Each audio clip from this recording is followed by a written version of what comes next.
When I was a child, my mother would sometimes, after a long day of work, prepare breakfast food for dinner. There is one night in particular that I remember very clearly. That day, she came home tired from work, but she still insisted on preparing dinner for our family. When she served the dinner on the table, I saw eggs, sausages, and a few pieces of burnt biscuits. My mother placed the food in front of my father. I sat there quietly, curious to see if my father would notice those burnt biscuits. However, to my surprise, my father simply picked up a biscuit, smiled at my mother, and then turned to me, gently asking, "How was your day at school?" I don't quite remember what I answered at that time, but I clearly remember watching my father as he spread butter and jam on that burnt biscuit, savoring it as if it was the most delicious food he had ever eaten.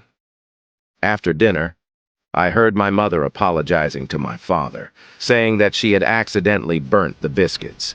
I will never forget my father's response. "Honey, I really like burnt biscuits." His tone was so warm and sincere, as if those burnt biscuits were indeed his favorite food.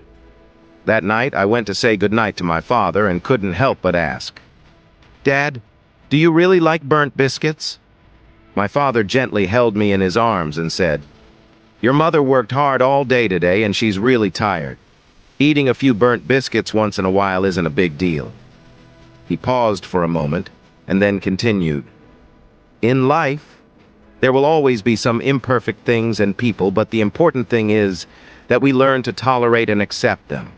It is these small imperfections that make our lives richer and more colorful." Since then, I began to understand that true love is not about pursuing perfection, but about accepting those imperfections and finding beauty in each other's flaws.